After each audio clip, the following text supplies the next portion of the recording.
ونعوذ بالله من شرور أنفسنا ومن سيئات أعمالنا ونعوذ بالله من شرور أنفسنا ومن سيئات أعمالنا ونعوذ بالله من شرور أنفسنا ومن سيئات أعمالنا من يهده الله فلا مضل له ومن يضلله فلا هادي له ونشهد أن لا إله إلا الله وحده لا شريك له ونشهد أن سيدنا ومولانا محمدا عبده ورسوله أرسله بالحق بشيرا ونذيرا وداعيا إلى الله بإذنه وسراجا منيرا صلوات الله وسلامه على سيدنا محمد وعلى آله وصحبه وبارك وسلم تسليما كثيرا كثيرا أما بعد فأعوذ بالله من الشيطان الرجيم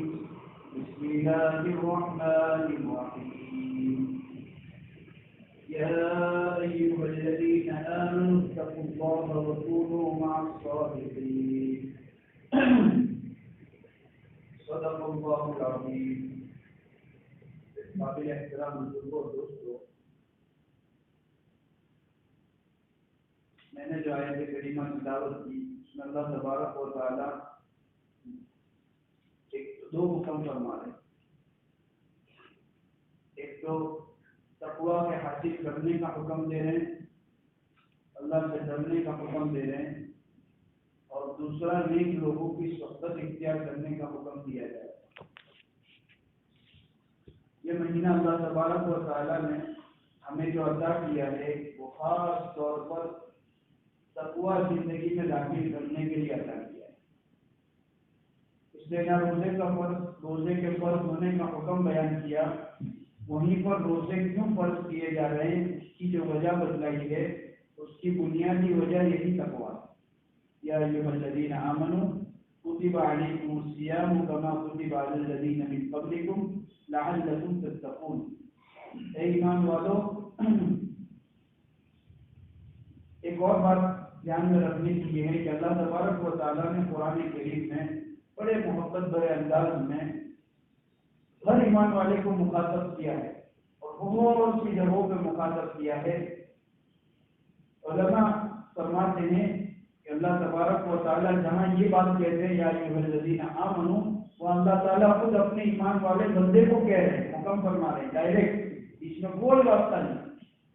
اللہ تعالیٰ اپنے ایمان والے بندے کو خود مخاطب ہو کر ڈائریکٹ آرڈر کر رہے ہیں، حکم کر رہے ہیں کہ ایمان والو کتب علیکم الصیام، ہم نے تم پر روزوں کو فرض کیا ہے، تم پر روزے فرض کر دیے گئے ہیں. کما کتب علی الذین من قبلکم، جیسا کہ تم سے پہلی امت پر روزے فرض کیے گئے تھے. تو یہاں پر روزے فرض کرنے کا حکم دیا اور اس کے بعد ایک دوسری بات ہماری تسلی کے لیے فرمائی کہ تم پہلے لوگ نہیں ہوں گے جن پر ہم نے روزے فرض کیے ہیں، بلکہ تم سے پہلے جو امتیں گزری ہیں ان امتوں پر بھی روزے فرض کیے گئے. سب سے پہلا روزہ دنیا کے اندر اگر کسی نے رکھا تو میرے اور آپ کے والد، حقیقی والد حضرت آدم علیہ السلام نے روزہ رکھا. سب سے پہلے جب آدم علیہ السلام کو جنت سے نکالا گیا اور دنیا میں بھیجا گیا، اس وقت حضرت آدم علیہ السلام نے روزہ رکھا تھا. اس کو تاریخ کی کتابوں میں لکھا ہے. پھر اس کے بعد حضرت موسیٰ علیہ السلام نے روزہ رکھا. وَوَعَدْنَا مُوسَىٰ 30 لَيْلَةً وَأَتْمَمْنَاهَا بِعَشْرٍ، کہ ہم نے اپنے بندے کو 30 دن کا وعدہ کیا، اس کے بعد 10 کو اور بڑھا دیا. 40 دن کے روزے حضرت موسیٰ علیہ السلام نے کوہ طور پر رکھے. اس کے بعد حضرت موسیٰ علیہ السلام کو جو صحیفہ ملنا تھا، جو کتاب ملنی تھی، وہ دی گئی. اور اس کے بعد وہ واقعہ بڑی تفصیل ہے، لیکن بہرحال کہنے کا مطلب یہ ہے کہ پہلی امتوں میں بھی، پہلے نبیوں نے بھی روزہ رکھا ہے. اور پھر حضرت مریم علیہ السلام نے بھی روزہ رکھا ہے.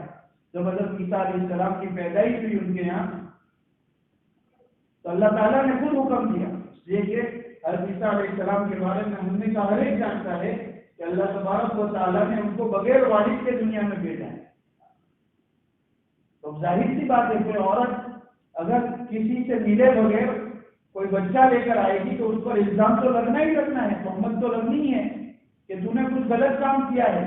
ایسا تو ہو نہیں سکتا، دنیا دارالاسباب ہے کہ تو کسی سے ملی نہ ہو اور اس سے بچہ ہو جائے، ایسا نہیں ہو سکتا.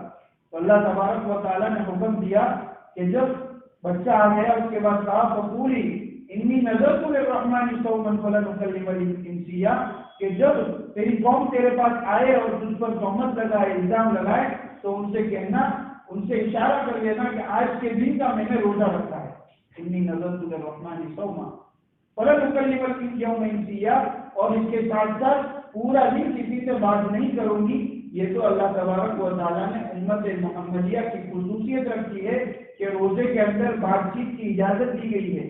ورنہ پہلی امتوں میں اگر روزہ ہوتا تھا تو بول چال کا بھی روزہ ہوتا تھا کہ ایک لفظ بھی زبان سے انسان نہ نکال سکے. لیکن اللہ تبارک و تعالیٰ نے ہم پر رحم کرتے ہوئے، شفقت فرماتے ہوئے ہمیں بات چیت کرنے کی اجازت دی. اور دوسری ایک بات، پہلے جب لوگ روزہ رکھتے تھے تو ان کے درمیان میں یہ تھی کہ جیسے ہی روزہ ختم ہوا، دوسرا روزہ شروع ہو رہا ہے، کہ کسی امت میں جب شروع میں روزہ فرض ہوا رمضان کے مہینے میں، تو اس موقع پر دو واقعے سیرت کی کتابوں میں ملتے ہیں. ایک صحابی نے روزہ رکھا اور روزہ پورا ہوا، ختم ہونے کے بعد جب گھر گئے، نماز کے بعد اللہ کے نبی صلی اللہ علیہ وسلم کی مجلس سے فارغ ہو کر جب گھر میں گئے، اپنی بیوی سے کہا کہ کھانا لگاؤ، کھانے کی تمنا ظاہر کی، اور اسی حالت میں بیوی کھانا لگاوے تیار کرے، اتنی دیر میں جو ہے اونگ آ گئی. تو پہلے شریعت میں یہ حکم تھا کہ ایک بار سو گئے، اس کے بعد سو کر اٹھنے کے بعد اب کچھ کھانے کی گنجائش نہیں ہے، کھانے کی اجازت نہیں ہے. تو بیوی جب کھانا لے کر آئی، دیکھا کہ شوہر تو سو گئے، تو کہنے لگی کہ آئے کیا کرے اب، کہ اب تو ان کا روزہ شروع ہو گیا، اب ان کو اسی حال میں دوسرا روزہ شروع کرنا ہے. تو انہوں نے، کیونکہ اللہ کا حکم ہے اس کو پورا کرنا ہے، تو روزہ شروع کیا. وقت نکلتے نکلتے نکلتے نکلتے ظہر کا وقت آ گیا، اور ظہر کا وقت آنے کے بعد وہ بے ہوش ہو گئے. اور یہ سارا واقعہ نبی پاک صلی اللہ علیہ وسلم کی خدمت میں پیش کیا ہے. ایک واقعہ تو یہ ہوا، اور دوسرا واقعہ جو پیش آیا وہ امیر المومنین حضرت عمر رضی اللہ تعالیٰ عنہ کے ساتھ، کہ اللہ کے نبی صلی اللہ علیہ وسلم کے دربار سے نماز وغیرہ سے فارغ ہو کر اپنے گھر پہنچے. اور گھر پہنچنے کے بعد، کیونکہ انسان کو اپنی بیوی سے دور رہنے کا حکم روزے کی حالت میں ہے، جب روزہ ختم ہو گیا تو اپنی بیوی سے اپنی ضرورت کو پورا کرنے کی گنجائش رکھتی ہے شریعت میں.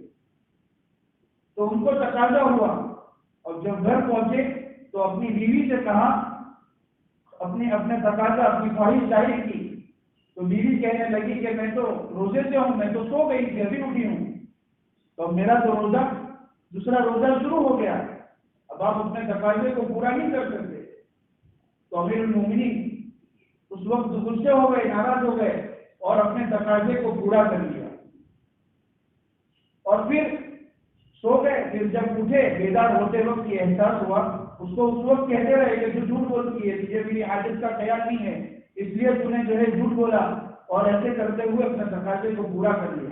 پھر جب بیدار ہوئے تو بیدار ہونے کے بعد ان کو اس بات کا احساس ہوا کہ یہ میں نے کیا کر دیا، ایک ایمان والی بندی ہے، وہ مجھے کہہ رہی ہے، وہ روزے کی حالت میں جھوٹ تھوڑی بولے گی. تو پھر ایک ندامت پیدا ہوئی، وہ نیند میں سے اٹھ گئے، اور آدھی نیند میں سے پھر ان کو بے چینی کی حالت میں پوری رات اسی حال میں گزر گئی، نیند نہیں آئی، اللہ کی طرف متوجہ ہوئے، روتے رہے.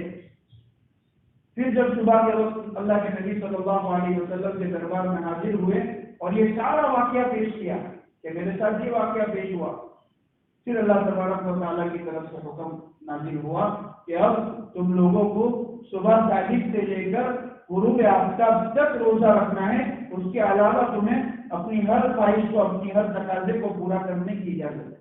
یہ اللہ تعالیٰ نے ایک اور کام فرما دیا امت محمدیہ صلی اللہ علیہ وسلم پر، اور یہ پھر اس روزے کا مقصد بتلایا اللہ تعالیٰ نے کہ روزہ ہم نے تم پر فرض اس لیے کیا ہے لعلکم تتقون، تاکہ تمہاری زندگی میں تقویٰ آ جائے. تقوی کے اصل معنی ڈرنے کے آتے ہیں اور چھپانے کے آتے ہیں. 2 معنی لغت کی کتابوں میں لکھے ہیں کہ تقوی کے معنی ڈرنے کے اور چھپانے کے. تو یہاں تقوی سے مراد ڈرنا لیا جاتا ہے، اس لیے کہ انسان کی زندگی کا مقصد خدا کا خوف ہے. یہ 2 ہی چیزیں ہیں جو انسان کو اللہ کے حکم اور نبی پاک صلی اللہ علیہ وسلم کے طریقے پر چلانے والی ہے، اور تیسری کوئی طاقت نہیں ہے جو بندے کو حکم الہی پر زندگی گزارنے پر آمادہ کرے یا مجبور کرے. اس میں پہلی بنیادی چیز عظمت الہی، اللہ تبارک و تعالیٰ کی عظمت. ہم دیکھتے ہیں دنیا کے اندر کہ ایک باپ کی عظمت بیٹے کے دل میں ہے، تو بیٹا اپنے باپ کی ہر بات کو مانتا ہے. 2 ہی بنیاد ہوتی ہے بیٹے کی فرما برداری کی. 2 بنیادیں ہیں کہ یا تو باپ کی عظمت اس کے دل میں ہے، اس کو اس بات کا تصور ہے، اس بات کا خیال ہے کہ میرے والد نے میرے پیدا ہونے سے لے کے آج تک میری ہر ضرورت کا خیال کیا، اپنے ہر تقاضوں کو قربان کر کے، اپنی خواہشات کو قربان کر کے میری ہر ضرورت کا انتظام کیا. مجھے کپڑے پہننے کی ضرورت ہوئی کپڑے پہنائے، مجھے کھانے پینے کی ضرورت ہوئی کھانے پینے کا انتظام کیا، مجھے پڑھائی کی ضرورت ہوئی تو پڑھائی کا پورا انتظام کیا، چاہے وہ دینی تعلیم ہو چاہے دنیاوی تعلیم ہو. جب اس کو اس بات کا احساس ہوتا ہے، اس کی عظمت دل میں ہوتی ہے، تو وہ اپنے باپ کی فرما برداری کرتا ہے. اسی طرح بندہ جب اللہ کی عظمت بندے کے دل میں ہوگی کہ وہ خالق کے کائنات، وہ خالق کے حقیقی، وہ مالک الملک، اس نے مجھے دنیا میں بھیجا ہے اور پیدا ہوا تو لا یعلم شیئا. اللہ تعالیٰ خود فرمانے کہ جب دنیا میں بندہ پیدا ہوتا ہے تو وہ کسی بات کو جانتا نہیں ہے، اسے کسی چیز کا علم نہیں ہے. پھر ہم اس کو وجعل لكم السمع والبصر، پھر ہم نے اس کو آنکھیں دی، ہم نے اس کو دیکھنے والا بنایا، ہم نے اس کو سننے والا بنایا. یہ ساری نعمتیں اللہ تبارک و تعالیٰ نے دی. پھر اس کے بعد بڑا ہوا، چلنے لگا، اس کے بعد بات چیت کرنے لگا، اس کے بعد اپنے کام خود اپنے طور پر کرنے لگا، اس کے بعد اسے جو ہے کچھ سمجھ بوجھ حاصل ہوئی. پھر اس کے بعد میں نے پڑھا، میں نے کچھ نہ کچھ تعلیم حاصل کی. یہ سارے جب احسانات، جب اللہ کے احسان سامنے ہوتے ہیں تو اس کے نتیجے میں اللہ کی عظمت دل میں ہوتی ہے، اور جب اللہ کی عظمت دل میں ہوتی ہے تو اس کے نتیجے میں بندہ اللہ کی فرما برداری کرتا ہے. تو ایک طاقت تو یہ ہوئی عظمت کی طاقت کہ عظمت الہی حکم الہی پر آمادہ کرتی ہے. اور دوسری چیز خوف الہی کہ ایک بیٹا اپنے باپ سے ڈرتا ہے کہ میں نے میرے باپ کی بات نہیں مانی، میری ماں کی بات نہیں مانی تو میری پٹائی ہوگی، مجھے سننا پڑے گا، مجھے ڈانٹ ملے گی. کہ یہ خوف، ڈانٹ کا خوف، پٹائی کا خوف اسے اس بات پر آمادہ کرتا ہے کہ مجھے میری ماں باپ کی فرما برداری کرنی ہے. اسی طریقے پر بندے کو اللہ کی جو اللہ تعالیٰ نے جو وعیدیں، جو سزائیں، جو اللہ کے سامنے پیش ہونا اور ساری باتیں قرآن کریم اور نبی پاک صلی اللہ علیہ وسلم کے ذریعے سے پہنچی ہے، اس بات کا خوف اسے جو ہے اس بات پر آمادہ کرتا ہے کہ مجھے اللہ کے حکم کو پورا کرنا ہے. اس کا نام تقویٰ ہے، اسی کا نام تقویٰ ہے. یہ جو ڈر ہے، یہ جو خوف ہے، اسی کا نام تقویٰ ہے. تو ایک دوسرا معنی تقویٰ کا جو ذکر کیا ہے بچانے کے، اس سے مفسرین یہ فرماتے ہیں کہ بچانے سے مراد یہ ہے کہ بندہ اپنے آپ کو ہر نفس کی ہر برائی سے بچا لے، نفس کی ہر برائی سے بچا لے. اس کا نام تقویٰ ہے.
تقویٰ کے ایک معنی بچنے کے، اپنے آپ کو گناہوں سے بچانے کے لیے ہیں.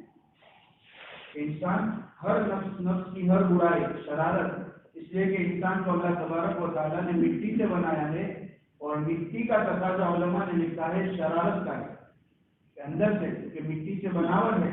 اور دوسرا چونکہ انسان کو مٹی سے بنایا، اس کی ہر ضرورت کا انتظام بھی اللہ نے مٹی سے کیا ہے. اس لیے ہم جو چیزیں کھاتے ہیں، دیکھیں ہم کسی نہ کسی درجے میں مٹی ہی کے ذریعے سے اس کی سینچائی ہوتی ہے، اس کے بیج بویا جاتا ہے، سینچا جاتا ہے، اس کے بعد اسی سے انسان کی غذا نکلتی ہے. تو کھانا بھی ہمارا جو جاتا ہے وہ مٹی ہی، اس کی اصل میں مٹی ہے. تو اس لیے انسان کے اندر جو ہے شر کا تقاضا رکھا ہوا ہے، فطری طور پر پیدائشی طور پر شر کا تقاضا، شر کا مادہ انسان کے اندر رکھا ہوا ہے. اسی لیے یوں فرمایا علماء نے کہ یہ بندہ جب اللہ کے حکم پر آتا ہے تو پھر یہ فرشتوں سے بھی آگے بڑھ جاتا ہے. کہتے ہیں نا، ہم سنتے ہیں بہت سی مرتبہ کہ اس کا مقام فرشتوں سے بھی اونچا ہو جاتا ہے. اس کی ایک وجہ یہ ہے کہ فرشتوں کے اندر اللہ تبارک و تعالیٰ نے شر کا، برائی کا مادہ ہی نہیں رکھا، اس لیے ان کے اندر اس بات کی قوت ہی نہیں ہے کہ وہ برائی کرے. اور انسان کے اندر اللہ تبارک و تعالیٰ نے ملکوتی صفت جو تاج ہے اللہ کی وہ بھی رکھی، اور شیطانی صفت جو شرارت ہے، برائی ہے، دونوں چیز رکھی. اس لیے اللہ تبارک و تعالیٰ نے دونوں چیز کے بارے میں اعتدال کے ساتھ زندگی گزارنے کا حکم دیا کہ نیکی پر بھی چلنا ہے اور اپنے آپ کو نفس کی برائی سے بھی بچاتے ہوئے زندگی گزارنا ہے. اسی کا نام تقویٰ ہے، اسی کا نام تقویٰ ہے. ایک بڑے صحابی حضرت ابی بن کعب رضی اللہ تعالیٰ عنہ، بڑے فقیہ صحابی تھے، دین کی بڑی سمجھ رکھنے والے. ان سے امیر المؤمنین حضرت عمر رضی اللہ تعالیٰ عنہ نے ایک مرتبہ سوال کیا کہ تقویٰ کس چیز کا نام ہے؟ تقویٰ کس چیز کا نام ہے؟ اس وقت حضرت ابی بن کعب رضی اللہ تعالیٰ عنہ نے جواب دیا کہ آج کے دور میں ہو چاہے کوئی بھی زمانہ ہو، ہم میں کے ہر ایک کے لیے بڑا سبق ہے اس کے اندر. فرمانے لگے کہ امیر المؤمنین، آپ کبھی کانٹے دار گھاٹی سے گزرے ہو؟ ایک راستہ ہے، بڑا تنگ ہے، اور چاروں طرف کانٹے لگے ہوئے ہیں، اور اس کے کچھ کانٹے سڑک پر بھی، اس گھاٹی پر بھی آ رہے ہیں. تو آپ اس کانٹے دار گھاٹی سے کس طریقے سے نکلیں گے؟ تو انہوں نے کہا، حضرت عمر رضی اللہ تعالیٰ عنہ نے، کہ ظاہر سی بات ہے اپنے دامن کو سمیٹ کر اپنے اوپر ایک بھی کانٹا نہ لگے، اس طرح بچتے بچاتے ہوئے اس گھاٹی کو پار کروں گا. حضرت ابی بن کعب رضی اللہ تعالیٰ عنہ نے جواب دیا کہ اسی کا نام تقویٰ ہے کہ دنیا کے اندر رہتے ہوئے گناہوں کے کانٹے ہر وقت ہر دم ہمارے ارد گرد لگے ہوئے ہیں. اور آج کے وقت تو اس کا معاملہ اور زیادہ بڑھ گیا ہے، خرافات اور برائیاں عام کی جا رہی ہیں، اور اس کا مقصد صرف اور صرف یہ ہے کہ ایمان والے کا ایمانی اعمال سے وہ بچھڑ جائے، بہک جائے اور اللہ کی نافرمانی پر آمادہ ہو جائے. تو زندگی اسی کا نام ہے کہ اپنے آپ کو، اپنے دامن کو ہر وقت ہر آن اس بات سے بچاتے ہوئے کہ کہیں میری زندگی سے کوئی ایسا عمل نہ ہو جائے جس سے میرا رب ناراض ہو جائے. اس لیے کہ رب کی رضامندی ہی دنیا کے اندر سب سے بڑی نعمت ہے، دنیا میں بھی اور آخرت میں بھی. اگر سب سے بڑی کوئی نعمت ہے تو وہ اللہ تبارک و تعالیٰ کی رضامندی ہے. ورضوان من اللہ اکبر، اس سے بڑھ کر دنیا اور آخرت میں کوئی چیز نہیں ہو سکتی. اور جب اللہ تبارک و تعالیٰ کی رضامندی کے لیے دنیا کے کسی شخص کو یا دنیا کے سماج کو یا برادری کو کسی عمل میں وقتی طور پر ان کا ناراض ہونا ہمیشہ کے لیے نہیں ہوگا. ان کا ناراض ہونا، ہمیں یہ لگتا ہے کہ کسی موقع پر شادی بیاہ کا موقع ہے، موت میت کا موقع ہے، بہت سارے ایسے مواقع آتے، ہم یہ سوچتے ہیں سماج کیا کہے گا. اس بات کو دیکھتے ہوئے بہت سی مرتبہ اللہ کو ناراض کرتے ہیں، اور اللہ کی ناراضگی کے پیچھے بندے کو اللہ تبارک و تعالیٰ کے غصے کے اور اللہ کی لعنت کا سامنا کرنا پڑتا ہے. پھر اس کی جو ہے اس کی نحوست کو کئی مہینوں تک، کئی سالوں تک اپنی زندگی میں دیکھتا ہے. حالانکہ اس وقت کا تقاضا یہ تھا کہ مجھے میرے رب کو راضی کرنا ہے، چاہے میرا سماج، میری برادری، میرے بھائی، میرے قوم کے لوگ کچھ بھی کہیں، لیکن میرے زندگی کا مقصد تو میرے رب کو راضی کرنا ہے. کہ جب اللہ کو راضی کرے گا تو اس کے نتیجے میں اللہ تبارک و تعالیٰ اس کی محبوبیت اس کی محبت لوگوں کے دلوں کے اندر داخل کرتے ہیں. خود حدیث ہے، حدیث قدسی ہے. باری تعالیٰ فرماتے ہیں کہ جب میرا بندہ مجھے راضی کرنے والے کام کرتا ہے تو میں مقرب فرشتے کو جبرائیل علیہ السلام کو بلا کر کہتا ہوں کہ زمین پر بسنے والے فلاں بندے سے مجھے محبت ہے. حضرت جبرائیل امین علیہ السلام اس کے نتیجے میں اس بندے سے محبت کرنے لگتے. پھر اس محبت کو آسمانی فرشتوں میں تقسیم کیا جاتا ہے اور وہاں سے تقسیم ہوتے ہوتے ہوتے ہوتے یہ محبت دنیا والوں کے دلوں میں داخل کی جاتی ہے، جس کو باری تعالیٰ قرآن کریم میں ان الفاظ سے بیان فرماتے ہیں ان الذین آمنوا وعملوا الصالحات سیجعل لهم الرحمن ودا. وہ لوگ جو ایمان لائے اور نیک عمل کرنا، نیک عمل چونکہ اللہ کی رضامندی کے لیے ہوتے ہیں اور جو عمل اللہ کو راضی کرنے کے لیے کہا گیا اسی کو نیک کہا جائے گا، اسی کو نیک عمل کہا جائے گا. ورنہ اگر روزہ بھی رکھا، عبادتیں بھی کی اور اس میں اللہ کی رضا مقصود نہیں ہے، لوگوں کو دکھلانا ہے، 2 پارے کی تراویح پڑھی، 3 پارے کی تراویح پڑھی، 5 پارے کی تراویح پڑھی، امام صاحب پہلی رکعت میں کھڑے ہیں، ہم پیچھے بیٹھ کر جو ہے اپنی باتوں میں مست ہے یا اپنی دنیا میں مست ہے، پھر جب امام صاحب رکوع میں جاتے ہیں ہم اس میں شریک ہو رہے ہیں. میں یہ کہوں گا کہ اس طریقے سے نماز میں شریک ہونا یہ گویا کہ دکھلاوا ہے. یہ اپنے گھر والوں کو دھوکہ دے رہا ہے کہ میں تراویح کی نماز کے لیے جا رہا ہوں، قوم کو، امت کو دھوکہ دے رہا ہے. اللہ تعالیٰ قرآن میں فرماتے ہیں یخادعون اللہ والذین آمنوا، یہ لوگ یہ سمجھتے ہیں کہ اس طرح کی حرکتیں کر کے یہ ایمان والوں کو تو دھوکہ دے سکتے ہیں. ان کو جو دکھ رہا ہے اس میں یہ سمجھیں گے کہ نماز پڑھتا ہے، بڑا نمازی بنتا ہے اور اللہ کا مطیع اور فرما بردار بنتا ہے، لیکن وما یخدعون الا انفسهم وما یشعرون. حقیقت میں یہ بندہ خود اپنی ذات کو دھوکہ دے رہا ہے. اسے اس بات کا احساس کرنی ہے، اسے اس بات کا احساس کرنی ہے. تو حقیقی مقصد دنیا میں آنے کا اللہ کی رضامندی ہے اور اللہ کی رضامندی تقویٰ کے ذریعے سے حاصل ہوگی. اسی لیے اللہ تبارک و تعالیٰ نے یہ تقویٰ کا مہینہ کیا ہے. یہ جو میں نے آیت کریمہ تلاوت کی، باری تعالیٰ پہلا حکم یہ دے رہے ہیں یا ایھا الذین آمنوا اتقوا اللہ، اے ایمان والو اللہ سے ڈرو. اس آیت کی تفسیر میں حضرت مفتی رفیع عثمانی صاحب، مفتی اعظم پاکستان، حضرت مفتی تقی عثمانی صاحب کے بڑے بھائی، وہ اس آیت کی تفسیر میں فرماتے ہیں کہ اللہ تبارک و تعالیٰ کا دستور اور قانون ہے کہ جب کوئی حکم دیا جاتا ہے جو بڑا مشکل اور دشوار معلوم ہوتا ہے کہ تقویٰ اختیار کرنا، تقویٰ حاصل کرنا، یہ دنیا کے ماحول کو دیکھتے ہوئے بڑا مشکل معلوم ہوتا ہے، تو اللہ تبارک و تعالیٰ اس حکم کے بعد فوراً اس حکم کے حاصل کرنے کا طریقہ بتلاتے ہیں. یہاں پر اللہ تعالیٰ فرمائے اے ایمان والو اللہ سے ڈرو اور اللہ کا ڈر زندگی میں آئے گا. وَكُونُوا مَعَ الصَّابِرِينَ. حضرت تھانوی نور اللہ مرکزہ نے لکھا ہے کہ دینداری کے ساتھ زندگی گزارنے کی 2 بنیادیں ہیں. اس میں سے ایک بنیاد علم الہی ہے، علم الہی ہے، اور دوسری بنیاد کسی صحبت صالحہ کو لکھا ہے کہ انسان نیک لوگوں کی صحبت کے بغیر 100% دین پر عمل نہیں کر سکتا. صرف اسی لیے حضرت یاسر رحمۃ اللہ علیہ فرمایا کرتے تھے کہ میرا علم جہالت ہے، میرا علم صرف اور صرف علم ہے، کسی کی صحبت نہیں ہے، کسی کے ساتھ رہ کر ذکر کا اہتمام نہیں کیا اس کی تعبیر ہو کر، تو جو ہے یہ علم اس کو جہالت تک لے جائے گا. دنیا میں جتنے فتنے کھڑے ہوئے ہیں اس کی بنیادیں ہم دیکھیں گے تو اس کی بنیاد یہ کسی نہ کسی اللہ والے کی صحبت کا نہ ہونا جس نے پوری دنیا کے اندر فتنہ اور فساد کو قائم کیا ہے. یہ شکیل بن حنیف کا فتنہ ہو، رضا بریلوی کا فتنہ ہو، چاہے جو ہے مودودیت کا فتنہ ہو، چاہے جتنے فتنے ہیں، اللہ تبارک و تعالیٰ نے علم کو بہت دیا، لیکن اس کے ساتھ ساتھ بزرگوں کی، اللہ والوں کی، نیک لوگوں کی صحبت میں بھی ملی، جس کے نتیجے میں جو ہے انسان خود کو گمراہ ہوا اور پوری امت کو گمراہی کی طرف لے جانے کا سبب بنا. اس لیے حضرت تھانوی نے لکھا ہے علم الہی اور صحبت صالحین یہ 2 بنیادیں ہیں دین پر صحیح معنی میں عمل کرنے. یہ 2 چیزیں زندگی میں ہوں گی تو دین حقیقت کے ساتھ زندگی میں آئے گا، ورنہ ان 2 چیز کے بغیر، اس لیے کہ دین کی بنیاد ہی علم پر ہے. دین کی تو بنیاد ہی علم پر ہے. اگر علم نہیں تو کیا عمل کرے گا؟ انجینئر بن رہا ہے، انجینئرنگ کرنا چاہتا ہے، اگر انجینئرنگ کا علم حاصل نہ کرے اور میں کہے کہ میں انجینئر ہوں، میں اچھے سے اچھی چیز ٹھیک کر سکتا ہوں، صحیح کر سکتا ہوں، تو لوگ کہیں گے بیوقوف، پڑھا تو نہیں اور کیسے ٹھیک کرے گا. اسی طرح جب دین کا علم ہی نہیں ہوگا تو دین پر عمل کیسے ہوگا؟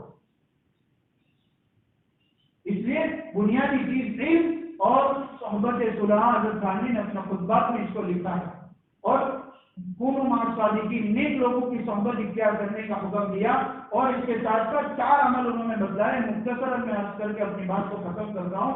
حضرت مفتی محمد رفیع عثمانی صاحب نے 4 چیزیں تقویٰ کے حاصل کرنے کے لیے لکھی ہے کہ اگر ان 4 باتوں کا اہتمام کیا تو انسان کی زندگی میں تقویٰ داخل ہو جائے. سب سے پہلا شکر.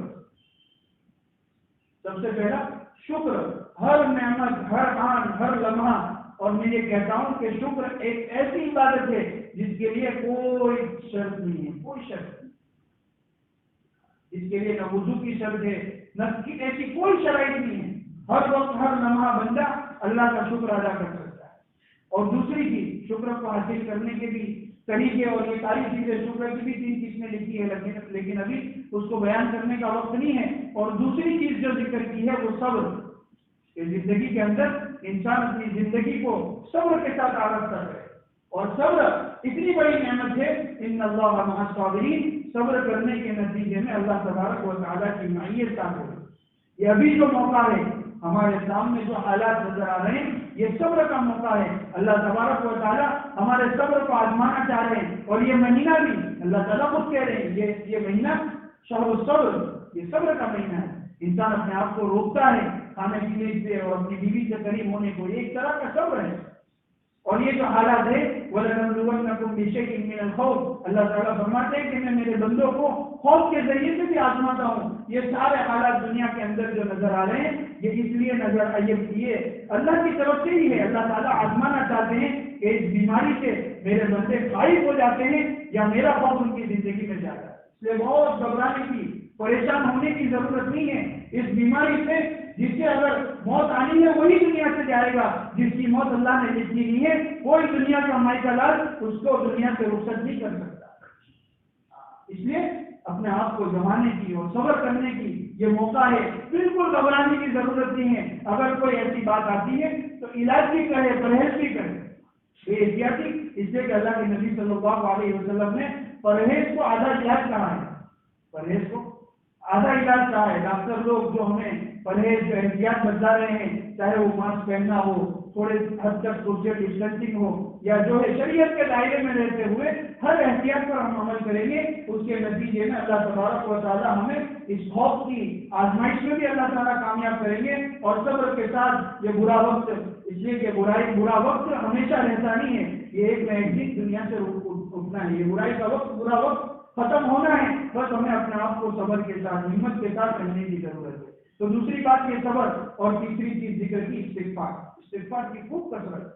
اور چوتھی بات جو ذکر کی، استغفار کے بھی بہت سارے فضائل ہیں. آپ نے بہت سے موقعوں پر سنے ہوں گے کہ استغفار پر اللہ تعالیٰ روزیوں میں بھی آسانی پیدا کرتے ہیں اور گناہوں کو بھی معاف فرماتے ہیں. بہت سارے فضائل ہیں. اور چوتھی چیز جو ذکر کی ہے وہ پناہ مانگنا، استعاذہ. آج اس کی ہمارے اندر بہت کمی ہے. ہم کسی کو کوئی برائی میں مبتلا دیکھے تو اس کی افشا کرنے کی ضرورت نہیں ہے کہ فلاں بھائی یہ برائی میں مبتلا ہے، بلکہ اس موقع پر 2 حکم ہم کو شریعت نے دی. کسی کو کوئی برائی میں دیکھے تو سب سے پہلا حکم یہ دیا کہ اللہ سے اپنی ذات کی اس عمل سے پناہ مانگنا کہ اللہ اس برائی سے تو میری حفاظت کرنا.